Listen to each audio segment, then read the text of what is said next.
La ilaha illallah Muhammadun Rasulullah. Bismillahirrahmanirrahim. Assalamualaikum warahmatullahi wabarakatuh. Alhamdulillahis samad, lam yalid walam yulad walam yakul lahu kufuwan ahad. Allahumma salli ala Sayyidina Muhammad wa ala alihi wa sahbihi ahlil ibad. Amma ba'du.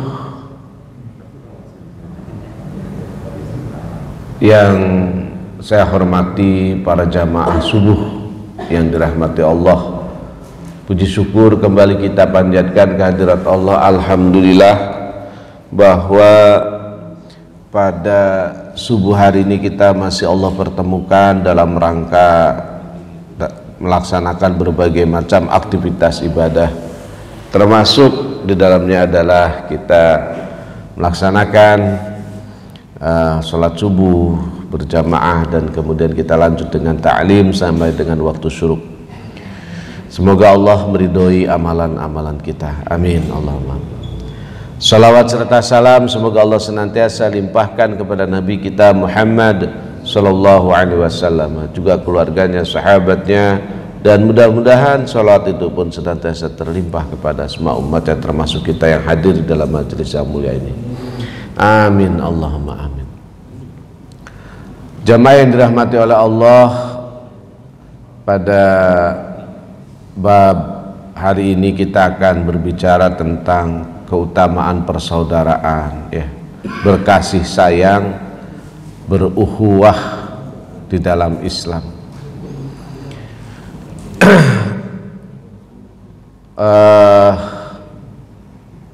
Kata Imam Al-Ghazali, i'lam annal ulfah, ketahuilah bahwa sesungguhnya berkasih sayang samratun husnul khuluq, merupakan buah dari akhlak yang baik. Berkasih sayang, bersaudara dengan baik, itu adalah samratul husnil khuluq, yakni buah dari akhlak yang baik.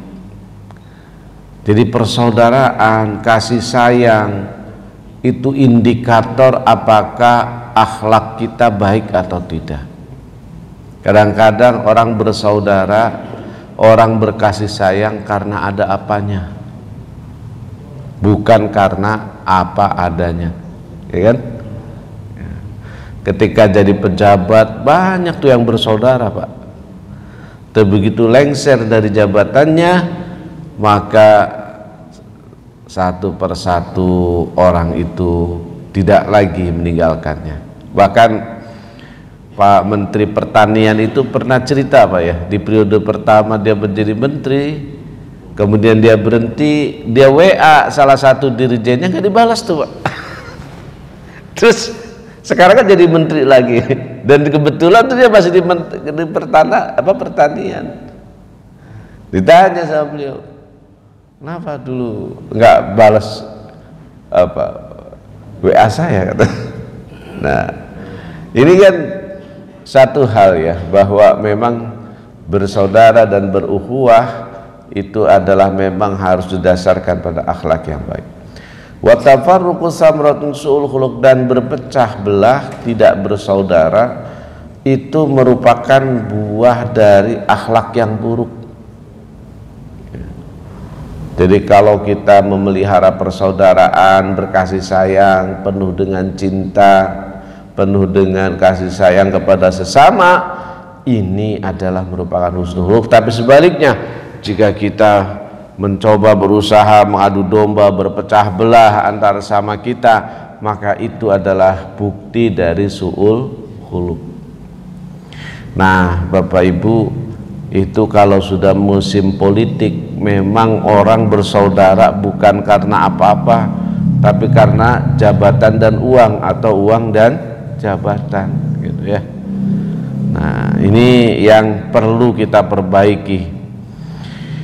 Fahusnul khuluqi, karena Bapak Ibu, bahwa akhlak yang baik itu yujabu at-tahabub wa ta'alluf, maka wajiblah menjadikan saling menyayangi, mengasihi dan saling berjinak-jinak, ya.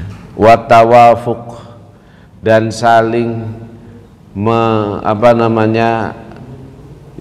merekatkan satu sama lain, mencocokkan satu sama lain gitu. Itu kalau orang berakhlak yang baik, maka akan melahirkan kasih sayang, melahirkan saling menyayangi, tahabbu wa ta'alluf wa tawafuq. Wasul khulqi, sementara akhlak yang buruk itu yasmur at-tabaghud wa tahasud wa tadabbur. Akhlak yang buruk itu mesti akan melahirkan saling membenci, kemudian saling hasud, bahkan saling sikut menyikut. Nah, ini akhlak yang buruk. Jadi kalau ada kebencian di dalam hati, ada hasud di dalam hati, maka segera beristighfar, karena tidak boleh kita membenci orang, ya. Kita tidak boleh membenci sesama. Kemudian kita juga tidak boleh hasud. Hasud itu dengki, ya Pak, dengki terhadap apa yang telah menjadi milik orang lain. Itu dengki, kita nggak nyaman gitu. Kita pengennya nikmat yang diterima oleh orang itu hilang, itu tahasud, ya. Maka ini adalah bentuk-bentuk buah dari akhlak yang buruk. Jadi akhlak yang buruk akan melahirkan perpecahan, melahirkan saling membenci dan saling hasud. Nah, kemudian wa mahmakana samaru musmiru mahmudan kana samaratu mahmudah. Apabila yang dihasilkan itu terpuji, maka pastilah buahnya juga terpuji, ya. Jadi akhlak yang baik pasti akan melahirkan kebaikan-kebaikan yang banyak. Seperti tadi, berkasih sayang, bersaudara. Wa husnul khuluq la takhfa fid din fadilatuhu, dan kebaikan akhlak itu tidak ragu lagi dalam agama keutamaannya. Wa huwa alladzi madahallahu subhanahu bi nabiyahu alaihi salam, dan itu adalah telah dipuji oleh Allah kepada Nabi sallallahu alaihi wasallam. Wa innaka la'ala khuluqin azim, sungguh engkau berada dalam, atau engkau adalah orang yang berakhlak yang sangat agung. Nah, ini dalam surat Al-Qalam ayat 4.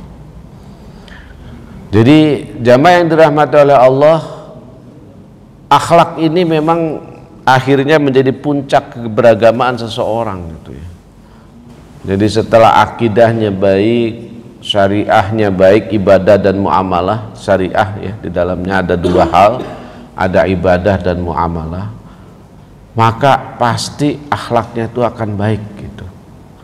Dan akhlak itu kebaikan-kebaikan yang dilakukan oleh seseorang dalam rangka lillahi ta'ala, dalam rangka karena Allah, bukan karena siapa-siapa, bukan karena apa-apa gitu, tapi karena Allah, Pak. Jadi kalau kita bekerja, berjalan, berpikir karena Allah, maka semuanya ringan memang. Tapi kalau karena seseorang itu apakah akan mendapatkan manfaat atau tidak, apakah dia akan memberikan sesuatu atau tidak, itu akan menjadi berat. Bahkan akhirnya ketika kita tidak mendapatkan manfaat, kemudian orang lain dapat manfaat, jadi kita akhirnya benci kepada si pemberi dan hasud kepada orang yang diberi gitu, ya. Maka oleh karena itu semuanya harus diluruskan karena Allah. Kita berteman dengan seseorang karena Allah. Kita berkawan dengan seseorang karena Allah. Kita bergaul dengan orang-orang tertentu karena Allah, bukan karena supaya mendapatkan keuntungan dan lain sebagainya. Walaupun dalam dunia yang kita seperti ini rasa-rasanya kok jarang orang yang memiliki ketulusan seperti itu ya. Gitu. Rasa-rasanya kok jarang orang yang kalau berteman itu nggak berharap apa-apa gitu. Banyakan berharap apa-apa. Nah, kata Nabi, wa aktsaru ma yudkhilun nasu al jannata taqwallahi wa husnul khuluq. Ya. Yang banyak menyebabkan seseorang masuk surga itu adalah ketakwaan kepada Allah dan akhlak yang baik. Jadi ini juga bagian-bagian penting yang saya kira peringatan ya dari Rasulullah SAW bahwa ini untuk bisa masuk surga, takwa dan akhlak yang baik, dan bersaudara yang baik itu karena akhlaknya baik, bertetangga yang baik karena akhlaknya baik. Kalau akhlaknya tidak baik, maka sulit orang itu akan bertetangga dengan baik, sulit juga akan berteman dengan baik gitu. Kemudian ada pertanyaan dari Usama bin Syarik, qulna ya Rasulullah ma khairu ma a'tal insan. Ya Rasulullah, apa sih yang paling baik atau kebaikan yang bisa diberikan kepada manusia? Ya. Apa kata Rasulullah? Faqala, Rasul menjawab, husn wa khuluqun hasan, yakni akhlak yang baik gitu. Jadi pemberian yang terbaik itu bukan benda-benda mewah, bukan uang, tapi kata Rasul khuluqun hasan, yakni akhlak yang baik. Karena ketika seseorang berakhlak baik, Pak, maka akhlaknya itu akan memberikan kebaikan-kebaikan. Tapi ketika orang diberikan jabatan, uang, belum tentu itu menjadi baik. Ada orang ketika belum menjabat baik, ketika saya jadi pejabat malah tidak baik gitu. Maka kata Rasul wa khuluqun hasan, yakni akhlak yang baik. Nah, terus wa ma husn wa asqalu ma yudau fil mizan khuluqun hasan, dan seberat-beratnya yang akan diberikan dalam timbangan nanti ketika di akhirat adalah akhlak yang baik. Ya. Wa ma husnul khuluq ya Rasulullah. Apa itu akhlak yang baik ya Rasulullah, gitu kan?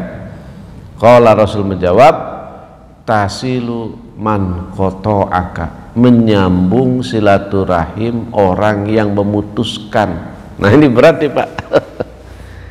Jadi orang memutuskan tali silaturahim, Bapak sambung tuh. Inilah akhlak yang baik kata Rasul. Dia nggak mau menjawab salam kita, dia nggak mau menjawab apa-apa kita gitu kan, WA kita datangin ke rumahnya, kita berkunjung, kita minta maaf, kita bawa makanan dan lain sebagainya. Itu tasiluman qata'ah. Tapi yang begini kan nggak mudah ya. Ada ego, ada gengsi, ada macam-macam. Apalagi kalau orang itu secara sosial mungkin banyak di bawah kita, maka kita akan bilang siapa elu gitu kan ya. Tapi kata Rasul, inilah akhlak yang baik, tasilu man qata'ak, yakni menyambung tali silaturahim kepada orang yang memutuskan tali silaturahim. Jadi kalau orang itu nggak putus tali silaturahimnya, ya kita datang itu ya biasa saja, bagus sih akhlak yang baik, tapi akhlak baik yang derajatnya biasa. Kalau mau derajat yang tinggi adalah kita mengunjungi orang yang akhlaknya baik dan dia memutuskan orang mengunjungi orang yang memutuskan ya tali silaturahim kepada kita. Itulah husnul khuluq. Wa ta'fu amman zalamak, dan kamu memaafkan orang-orang yang menzolimimu. Nah, ini juga berat juga ya. Kita nggak apa-apa, kita dipermalukan misalnya. Ya. Terus kita memaafkan. Nah, itulah husnul khuluq.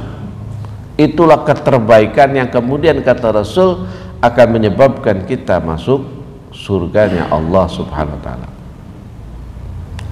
Wa tu'ti man haramaka, dan memberi kepada orang-orang yang tidak pernah memberi kepadamu. Ya. Ini kita kan kadang-kadang biasanya kalau ngasih kepada orang yang biasa ngasih kepada kita. Orang yang nggak biasa mengasihi atau memberi kepada kita, nggak kepikiran untuk kita kasih gitu. Nah, tapi dalam pandangan Rasul bahwa ya memang kita memberi orang-orang yang kita yang sering memberi kita itu bagus ya, karena itu ada bahkan bagusnya ya kita memberi dengan lebih kan gitu. Tapi kepada orang yang tidak pernah memberi kita, tidak pernah berhubungan dengan kita, itu jauh lebih bagus gitu ya. Nah, sehingga dalam konteks ini Rasul Shallallahu Alaihi Wasallam ya, dan juga Imam Al-Ghazali mengatakan bahwa idza kanat ar-rabithah ya at-taqwa wad-din wa hubbilillah. Jadi ada hubungan yang kuat antara ketakwaan, agama, dan kecintaan karena Allah ya. Dan kecintaan karena Allah. Jadi kita menyayangi karena Allah, mencintai karena Allah. Maka dalam hal ini misalnya Imam Ghazali mengatakan bahwa ketika orang bisa bersaudara, ketika orang bisa berkasih sayang di antara sesama, maka itu adalah satu nikmat yang sangat besar. Ya. Dalam Al-Qur'an misalnya surat Al-Anfal ya, ayat 63, Allah katakan lau anfaqta ma fil ardi jami'an ma allafta baina qulubihim walakinallaha allafa bainahum. Jadi kata Allah, kalau engkau infakkan seluruh apa yang di atas muka bumi, maka hatimu itu tidak akan saling bersatu padu antara satu dengan yang lain, dan itu terjadi karena apa yang telah Allah lakukan untuk menyatukan kita. Jadi jemaah yang dirahmati oleh Allah Subhanahu wa taala, sehingga fa asbahtum bi ni'matihi ikhwana, dalam ayat lain dikatakan surah Ali Imran ayat 103, maka dengan nikmat yang Allah berikan itu maka kita menjadi bersaudara. Jadi persaudaraan ya, di dalam Islam ini adalah persaudaraan yang memang didasarkan kepada Allah gitu. Dan itulah mengapa misalnya dalam hadis dikatakan orang yang nanti kelak di akhirat itu akan senantiasa mendapatkan perlindungan dari Allah, diantaranya adalah warajulani tahabba ya fillahi, dan dua orang yang saling menyayangi, saling mengasihi, saling bersaudara itu karena Allah. Nah, lantas bagaimana persaudaraan karena Allah itu? Nah, ini yang penting kita pahami ya.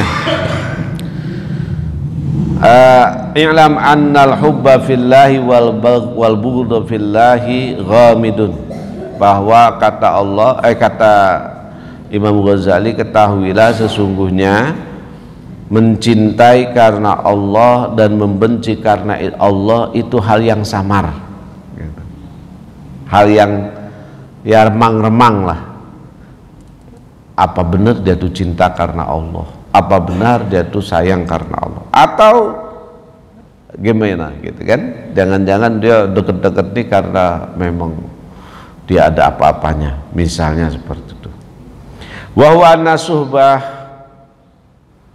tangqasim ila ma yaqabil ittifaq, maka oleh karena itu persahabatan itu kemudian terbagi-bagi gitu. Kasuhbah bisababil jiwar wa bisababil ijtima', seperti persahabatan karena sebab tetangga atau sebab komunitas. Ketika kita bertetangga, mesti kan kita juga bersahabat. Pada awalnya ya Pak, kalau kemudian ada di antara tetangga yang clash, kemudian nggak bersahabat sampai kemudian satu sama lain saling membenci, itu biasanya setelah proses berkelanjutan karena ada salah, misalnya hal-hal yang salah paham di antara keduanya. Ya kayak kita misalnya di rumah komplek ini kan kadang tetangga maku aja kedengeran sama kita. Tetangga masang paku duk duk duk kedengeran ke kita. Nah ini membuat tidak nyaman gitu. Maka alangkah baiknya misalnya ketika kita mau renovasi rumah, bilang ke tetangga kanan, kiri, depan, belakang, ya kan. Bisa jadi ada debunya yang berhamburan, ada materialnya yang mengganggu jalanan dan lain sebagainya. Tentu hal-hal ini perlu dikomunikasikan gitu. Dan inilah pentingnya kita membangun persaudaraan karena Allah, supaya apa? Supaya kita bisa mendapatkan keberkahannya tadi ya. Atau bisa babul ijtima', sebab istimewa kayak kita begini nih, berkumpul berkomunitas di masjid ini kan jadi bersahabat satu sama lain ya. Kita saling mengenal satu sama lain, maka persahabatan yang seperti ini harus dipertahankan, direkatkan dan dimunculkan. Semuanya adalah karena Allah gitu.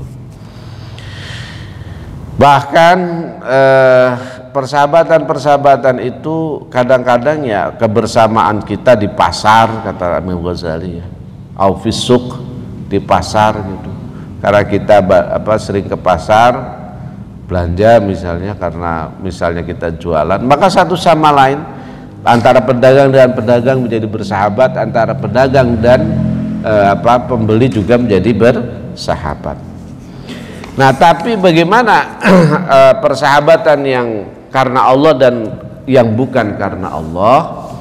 Nah, pertama kata Imam Ghazali, persahabatan itu wa hubbukal insan li dzatihi fadzalika mumkinun wa huwa ayyakuna fi dzatihi mahbuban indak.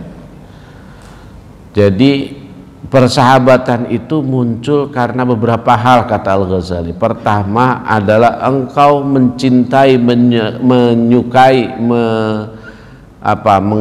suka sama seseorang, senang dengan seseorang itu lizatihi, karena zatnya orang itu, falizalik mungkin, dan itu sangat mungkin, wa huwa yakuna fi dzati mahbuban, karena memang pada dasarnya dia memiliki ketertarikan gitu ya, ala makna annaka tatalazzu bi ru'yatihi wa ma'rifatihi. Misalnya memang kamu merasakan nyaman dengan orang tersebut karena bisa jadi bisa jadi performanya gitu, atau fisiknya lah lebih tepatnya. Fisiknya mungkin ganteng, cantik gitu. Orang ganteng dan cantik pertama kali terlihat itu senang untuk dilihat gitu. Jadi karena itu ya, karena fisiknya gitu ya. Orang ganteng dan cantik itu senang untuk dilihat. Maka ketika misalnya seseorang itu cantik misalnya, maka baik laki-laki maupun perempuan senang berkawan, apalagi yang lawan jenis ya, yang sama jenis juga senang gitu. Fa innahu la jamilun ladziz, karena setiap sesuatu yang indah itu menyenangkan gitu ya. Misalnya kita melihat bunga-bunga, kita senang tuh melihat bunga, melihat yang daun-daun hijau, kita senang tuh. Nah, Jadi semua yang cantik, yang bagus, yang tampan itu menyenangkan gitu. Tsumma dzalika al-mustahsin, maka menjadikan ini sebagai istihsan, yakni untuk berbuat baik, imma yakunahu as-sura adz-dzahira, apakah itu adalah bentuknya dalam bentuk fisik, yakni husnul khuluq, yakni memang dalam bentuk penciptaan yang baik gitu Pak. Jadi memang ciptaannya itu sudah bagus gitu ya. Nah, atau as-surah al-batinah, yakni surah atau dalam bentuk yang batiniah, yakni kamalil aqli wa husnul akhlak, yakni sempurnanya akal dan akhlak yang baik. Wa yattabi husnul akhlak husnul af'al la mahala wa yattabi kamalal aql al-zaratul ilm. Jadi dan kebaikan akhlak itu akan melahirkan kebaikan perbuatan.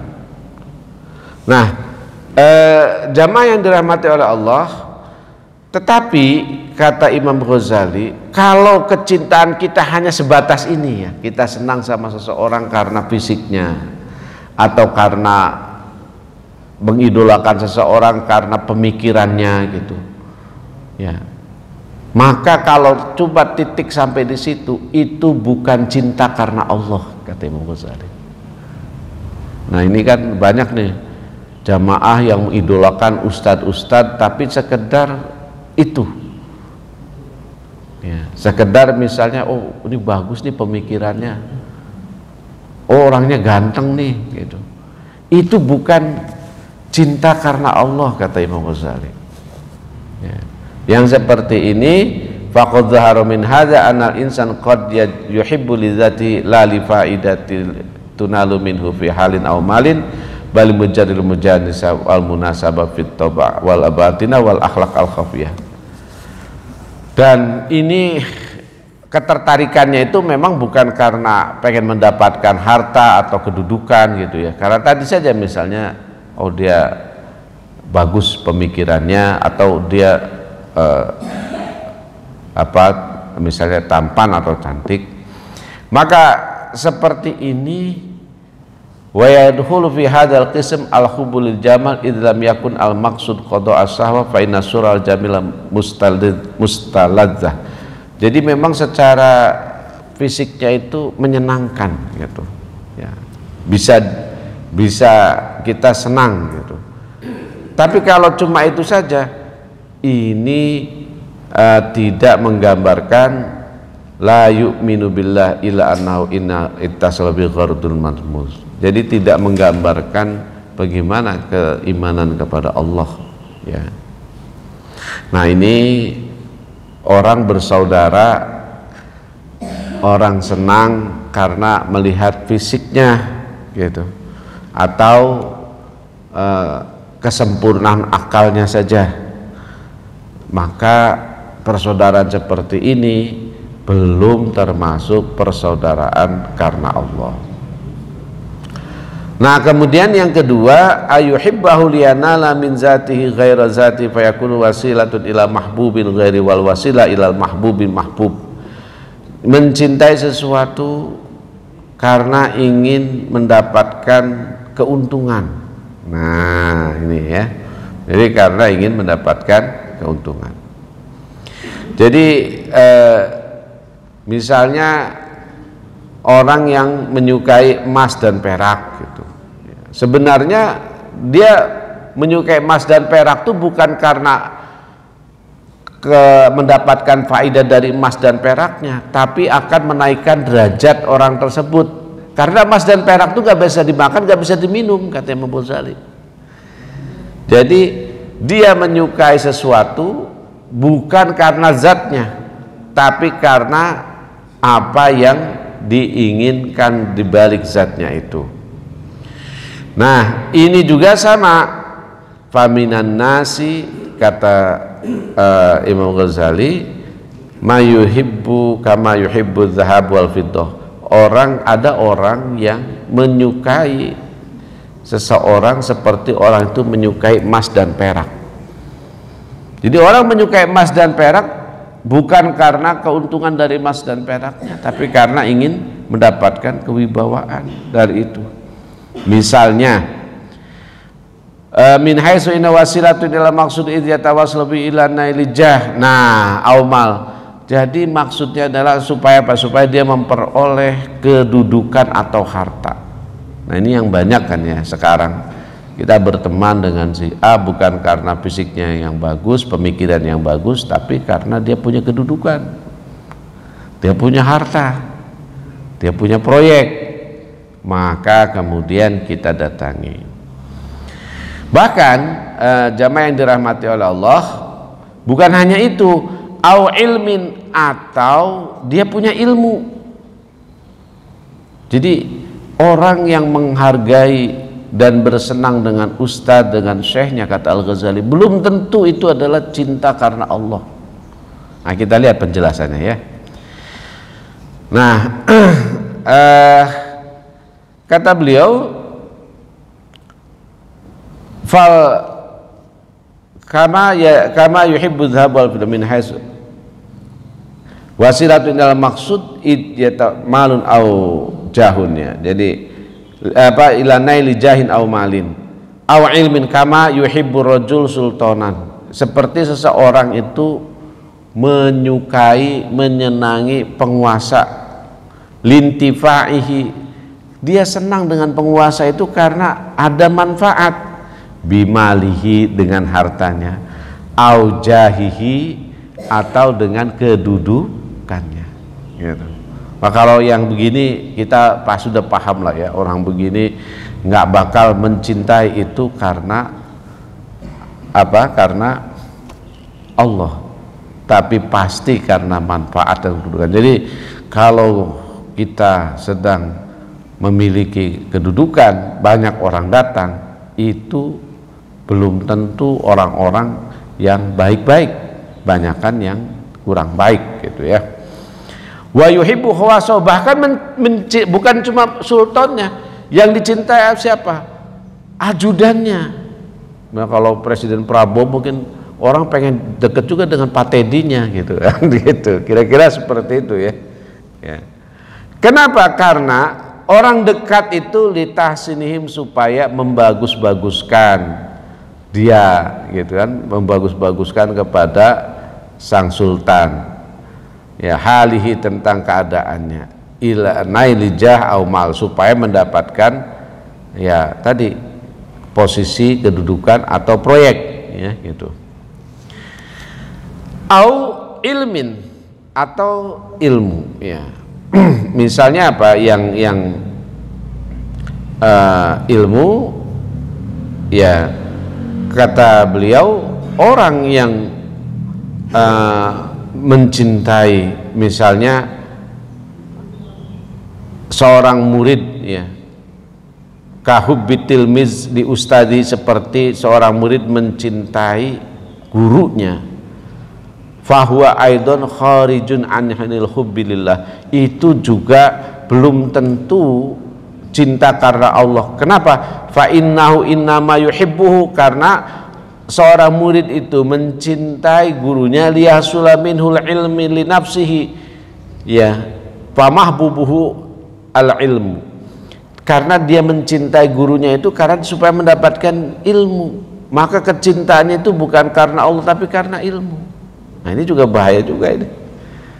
Fa idza kana la yusadul al ilmu li taqarrub ila Allah, maka kemudian ketika tidak dimaksudkan ilmu itu untuk mendekatkan diri kepada Allah, bal liyanala bihi al-jawal mal wal qabul, tapi semua itu dilakukan orang berilmu supaya mendapatkan apa? Kedudukan, harta, dan diterima oleh orang banyak. Nah, jadi yang seperti ini juga bukan termasuk mencintai karena Allah. Nah, jadi jamaah yang dirahmati Allah, kata Imam Ghazali, yang pertama tadi kan, orang itu senang mencintai seseorang karena apa? Karena fisiknya ya, atau karena pemikirannya, artinya ada yang pada zatnya. Yang kedua, orang mencintai seorang karena ada yang ingin dimanfaatkan, baik itu ilmunya, baik itu hartanya, baik itu kedudukannya.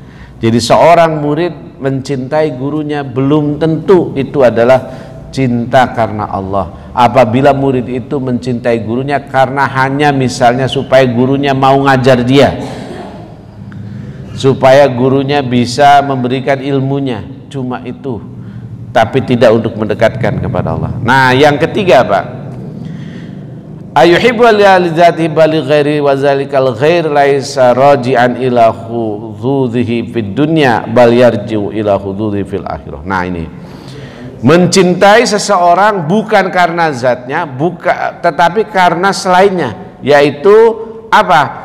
Supaya dia mendapatkan kebaikan untuk di akhirat.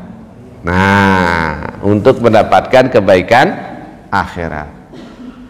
La ghumudha fihi wa dzalika kaman yuhibbu ustadahu wa syaikhahu. Nah, ini seperti orang yang mencintai gurunya ataupun syekhnya, li'annahu, kenapa? Karena dia yakin yatawassalu bihi ila tahsilil ilmi wa tahsinil amali wa maqsudi minal ilmi wal amal al fauza fil akhirah. Karena dia yakin dengan mencintai gurunya itu akan menghasilkan ilmu dan baiknya amal, ya. Dan maksud dari ilmu dan amal itu untuk mendapatkan kebahagiaan di akhirat. Jadi dia mencintai gurunya karena dia yakin dia akan mendapatkan ilmu dan akan bisa mengamalkan secara baik, dan itu akan menyelamatkannya di akhirat nanti. Jadi bukan cuma kepengen ilmu, tapi juga karena dengan bergaul dengan guru dan dia akan memberikan petunjuk, dan petunjuknya itu akan membawanya kebaikan kehidupan di dunia sampai akhirat.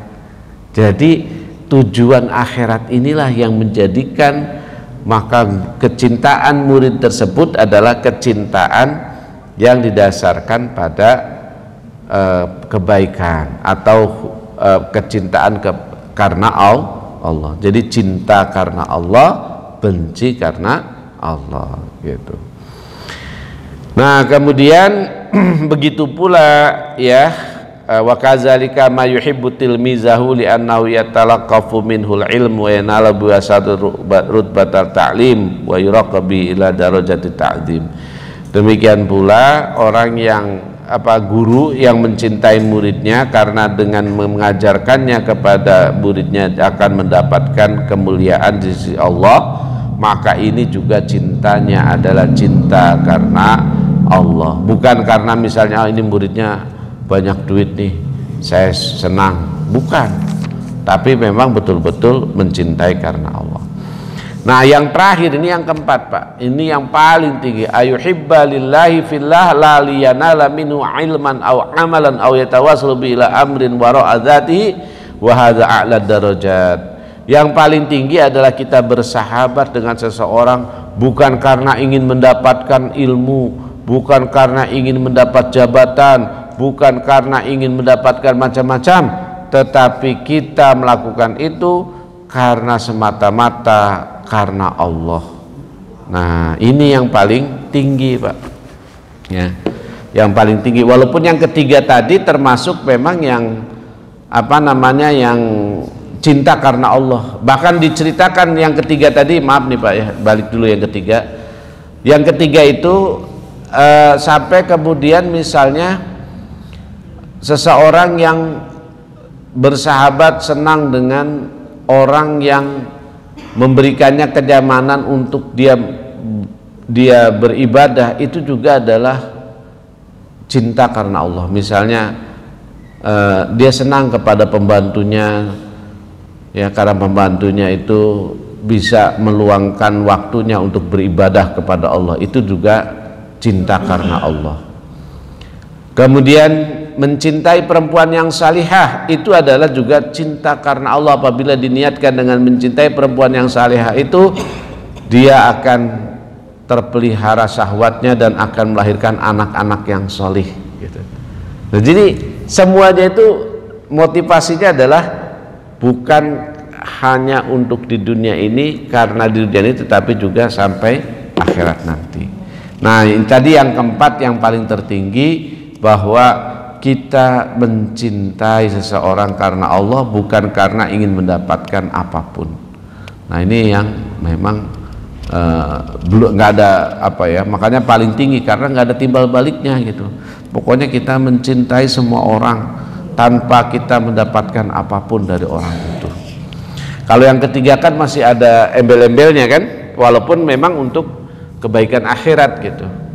Dan tapi itu masih karena cinta karena Allah dikategorikan oleh Imam Ghazali. Ya, seorang yang memberikan bantuan gitu, itu juga karena misalnya pembantu ya, majikannya senang dengan pembantu, cinta kepada pembantu, kesenangan dan kecintaan majikan, tentu kesenangan dan kecintaan bukan cinta yang apa ya, bukan. Maksudnya dia bersahabat dengan baik, itu persahabatan karena Allah apabila memang dengan peran pembantunya itu, maka kemudian ia banyak meluangkan waktunya untuk bersiar kepada Allah Subhanahu wa ta'ala, atau bersiar kepada manusia karena Allah Subhanahu wa ta'ala, banyak beribadah gitu ya. Nah itulah cinta karena Allah. Nah saya kira ini sekalian, dan insya Allah kita akan lanjutkan nanti tentang bayanul bughdi fillah, yakni apa sih membenci karena Allah itu ya.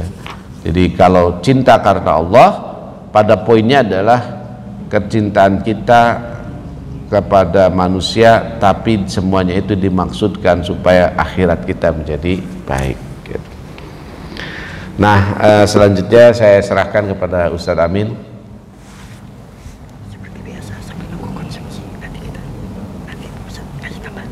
Oh ya.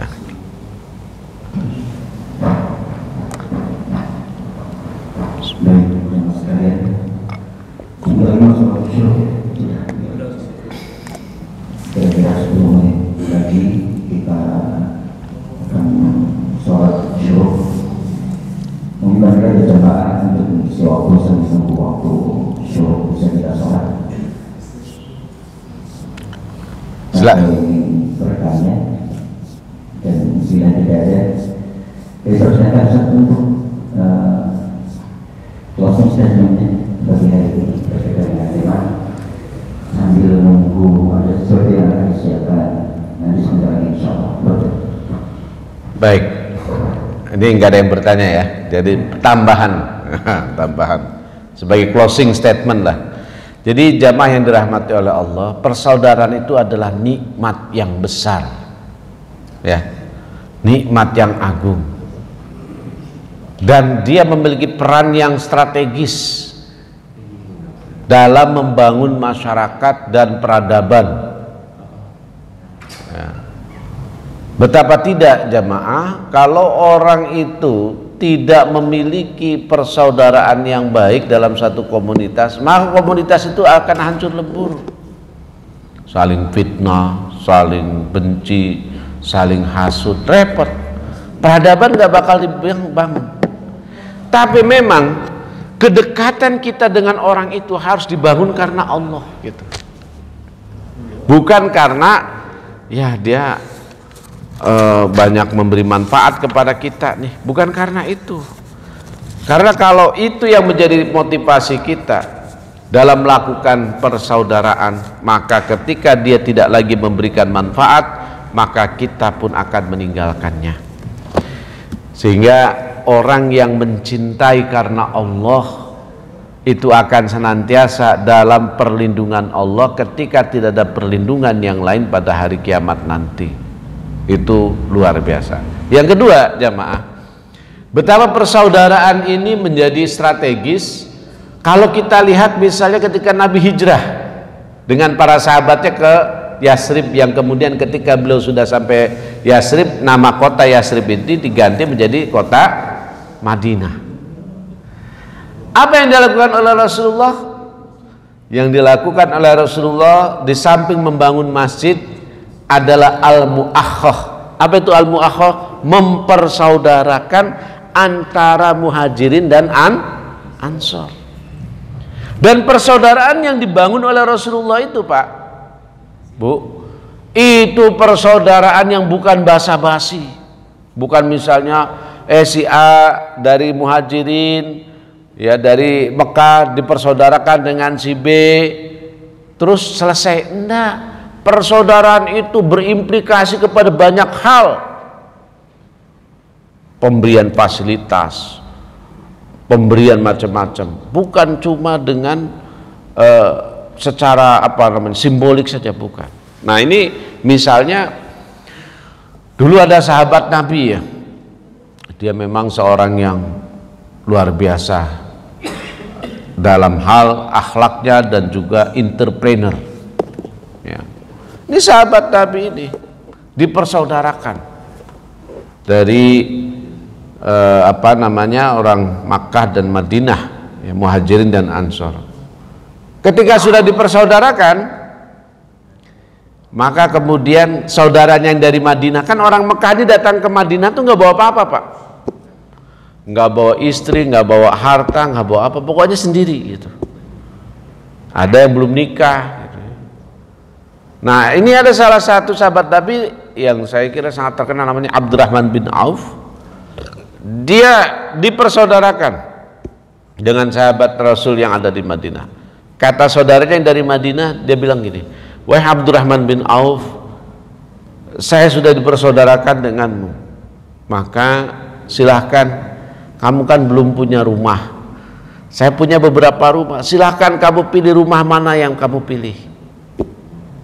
Tuh, coba Pak, itu kan bukan persaudaraan basa-basi. Rumah mana yang Anda mau pilih? Yang kedua, kamu kan juga belum nikah ya, katanya. Nah, saya punya beberapa istri, silahkan kamu pilih yang mana. Nanti akan saya ceraikan ketika masa iddahnya sudah selesai, maka kamu boleh menikahinya. Itu kalau sahabat Nabi itu mentalnya kayak kita ya, wow, udah mantap ini.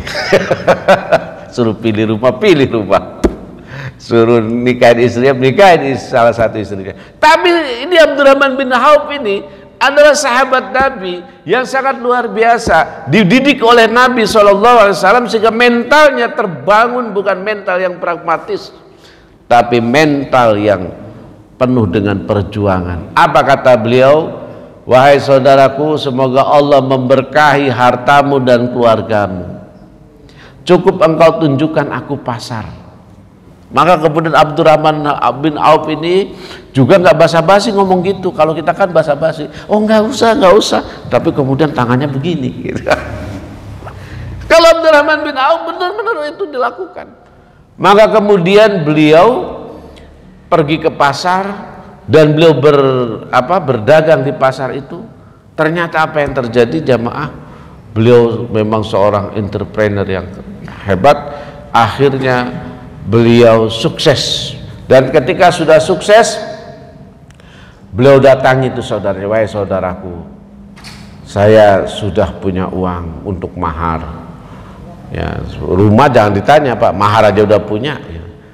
Jadi orang Timur Tengah itu kan kalau mau nikah Pak, nggak kayak orang kita mah gampang, seperangkat alat sholat nggak apa-apa, sah ya kan, dan itu menjadi sesuatu yang baik. Ditambah emas 10 gram itu lebih bagus lagi gitu kan. Di sana nggak begitu Pak, namanya mahar itu ya misalnya rumah dengan seluruh isinya gitu. Nah jadi kalau menjadi orang Indonesia kita alhamdulillah banget ini Pak. Sehingga bisa mulai dari nol ya, kita ngontrak, kita susah bersama dengan istri gitu. Cuma nih laki-laki kadang-kadang ada juga yang nggak tahu diri, begitu sudah punya apa-apa, nah, istrinya dilupa-lupain. Ya. Jadi di sana itu begitu luar biasa Pak.